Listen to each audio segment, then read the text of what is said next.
안녕하세요. 밀주식 플렉스 애널리스트 김세환입니다. 저희가 오늘이 첫 방송이에요. 새해 첫 방송.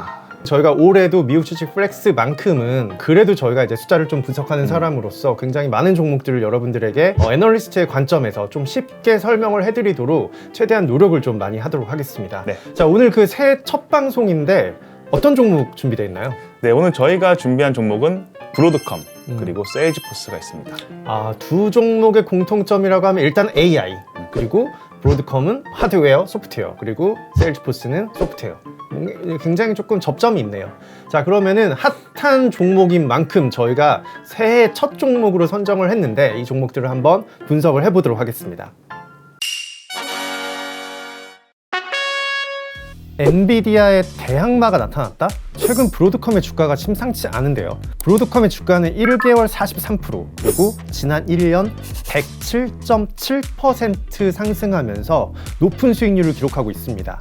브로드컴의 투자 포인트와 주가 밸류에이션 분석 바로 한번 해볼 건데요. 브로드컴은 반도체와 네트워크 장비에서 AI 기술력을 가진 기업으로 성장한 기업입니다. 지난 1991년 캘리포니아에서 헨리 세뮤엘리와 헨리 니콜라스가 UCLA 연구실에서 창업해서 현재 시총 1조 달러 기업으로 성장했습니다. 인터넷이 막 보급되던 시기, 이 당시 데이터 전송 속도를 높이는 칩을 개발하는 것이 브로드컴의 첫 프로젝트였는데요. 이후 1990년대 후반, 닷컴과 스타크래프트가 전 세계를 뒤엎던 시절, 통신과 네트워크 장비 수요가 크게 증가하면서 브로드컴 제품도 불티나기 시작을 했습니다. 1998년 나스닥 상장과 동시에 반도체 업계에서 가장 주목받는 기업으로 급부상한 거죠.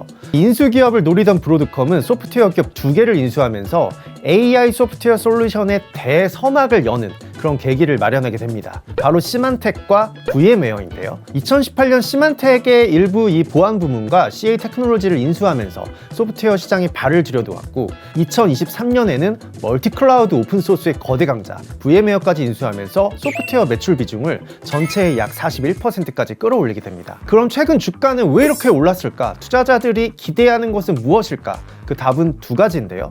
첫 번째는 VM웨어 인수를 통한 소프트웨어 시장 확대, 두 번째는 AI 전용 칩 설계, 맞춤형 설계 방식인 이 ASIC 시장의 점유율이 무려 55에서 60% 정도를 차지하고 있다는 점입니다. 엔비디아의 GPU가 AI 시장을 다 해먹고 있을 때 데이터 센터 기업들은 지속적으로 이제 엔비디아를 조금 비중을 낮추자 이런 이제 시도가 이루어져 왔었고 이는 자체 AI 칩 개발로 이어진 거죠. 대표적 기업이 양자 컴퓨터를 공개한 구글인데요. 구글은 이미 AI 전용 반도체, TPU, 텐서 처리 장치를 만들면서 브로드컴과 최근에 또 계약을 체결하기도 했습니다. 어떻게든 일단은 엔비디아 비중을 낮춰보겠다 이런 이제 노력을 하고 있는 거죠. 브로드컴의 절반은 이제 소프트웨어가 차지하고 있는데요. VM웨어 인수는 거의 뭐 신의 한 수였다 이렇게 좀 평가를 받고 있습니다. VM웨어의 기존 소프트웨어 판매 방식은 일회성 과금하는 그런 방식이었어요. 근데 그 브로드컴은 인수를 하자마자 이제 구독형으로 바꿔 이렇게 이제 바꿔버렸어요. 그럼 기존에 이제 이걸 사용하던 고객들은 당연히 조금 반발할 수밖에 없겠죠. 돈을 더 내야 되니까요.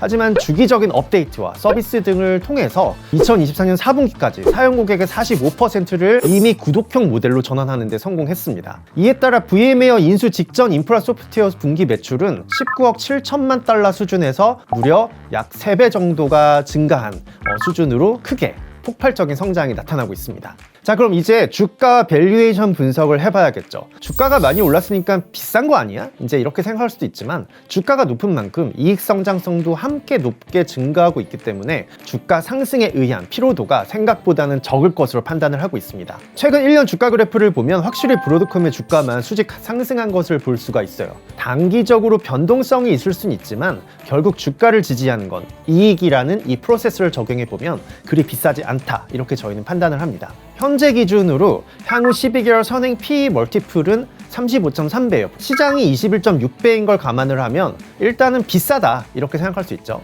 하지만 향후 브로드컴이 AI를 주도하면서 벌어들일 이익 추정치를 한 번 더 나눠보면 이익 성장성을 반영한 주가 멀티플을 계산할 수 있습니다. 지금 현재 미국 컨센서스 기준으로 브로드컴의 향후 3년 연평균 복합 성장률 EPS는 22.2%예요. 연평균 EPS가 22%씩 성장할 거다 이렇게 예상이 되고 있는데 이를 다시 한번 PE 멀티플에 반영을 해서 구해보면 PEG 배수는 1.6배 정도로 시장과 동일한 수준입니다. 결국은 성장성을 반영하면 이 주가는 비싸지 않다 이렇게 저희는 결론을 내릴 수가 있습니다.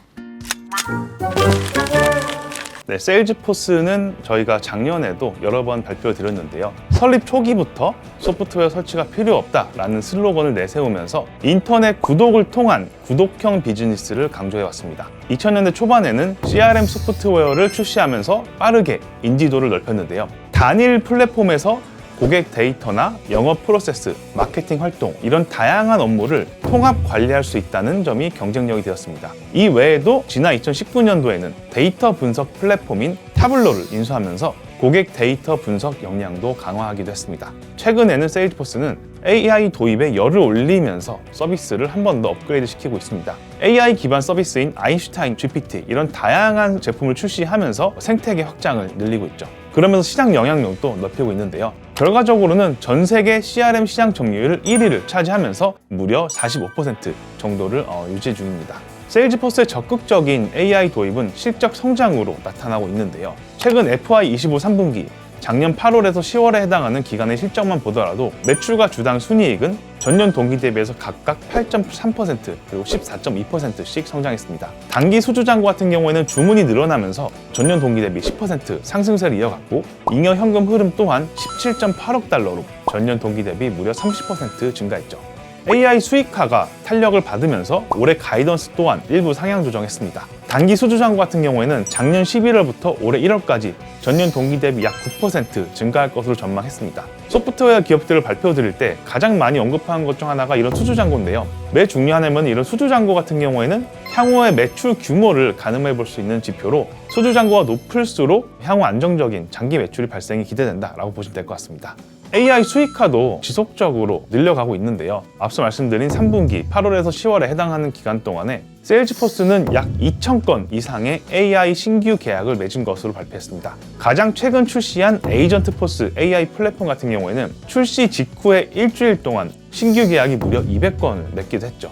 에이전트포스 AI 같은 경우에는 로우 코드나 노 코드를 이용해가지고 영업 조직의 업무를 자동화하는 플랫폼입니다. 고객의 전화를 요약해준다던가 영업의 파이프라인을 추적해주는 등 다양한 기능을 제공하는데요. 마크 베뉴프 CEO는 에이전트포스가 특히 고객 문의 해결에 큰 효력을 보일 것으로 예상한다고 언급했습니다. 단순 상담이나 문의 이런 것들 같은 경우에는 거의 90% 이상을 AI가 알아서 응답하고 해결할 수 있도록 제품을 설계했다라고 설명을 했는데요. 예를 들면 의료 서비스 산업에서 AI가 고객의 건강 검진 결과를 통보하고 항목별로 중요 사항을 설명할 뿐만 아니라 고객이 요청하면 추가 검진 스케줄도 예약해주는 이런 식의 서비스가 형성될 것이라고 합니다. 세일즈포스의 밸류에이션을 좀 보면은 높은 현금 흐름이랑 사업 성장이 나타나면서 자본금을 지속적으로 좀 축적해 왔는데요. 이로 인해서 자기 자본 이익률은 시장 대비 낮은 수준에 머물러 있었습니다. 그림에 보시는 것처럼 과거에는 10%도 되지 않았었는데요. 2023년에 자사주 매입을 2배로 늘리고 최근에는 기업을 인수하는 등 이제 건강한 자본 소비가 이루어지면서 ROE가 지속적으로 지금 상승세가 나타나고 있습니다. 주가 상승에 비해서 자기 자본 대비 이익률 상승폭이 더 크기 때문에 저희는 그만큼의 상승 여력도 더 높을 것으로 기대하고 있고요. 또한 AI 수익화가 가속화되는 점, 그리고 이익 성장이 이루어지는 점, 높은 시장 점유율이 유지되는 점, 그리고 이제 상대 주가를 비교해 봤을 때 저희는 장기적으로 세일즈포스의 주가 상승 여력은 높다라고 보고 있습니다. 자, 오늘 했던 내용들을 정말 간단히 한번 요약을 해보면 일단 브로드컴 같은 경우는 하드웨어 기업이었지만 AI의 버프를 받아서 하드웨어와 소프트 쪽에서의 굉장히 뭔가 두각을 나타내는 성장을 보이고 있다. 그리고 두 번째로 세일즈포스 같은 경우는 AI 수익화를 마련을 하면서 이 이익 성장을 기반한 그런 성장이 함께 나타날 것으로 예상을 하고 있다. 이렇게 정리를 해볼 수가 있습니다. 자, 오늘 또 미국 주식 플렉스는 여기서 마치고요. 다음 시간에 더 좋은 종목으로 저희는 찾아뵙도록 하겠습니다. 감사합니다. 감사합니다.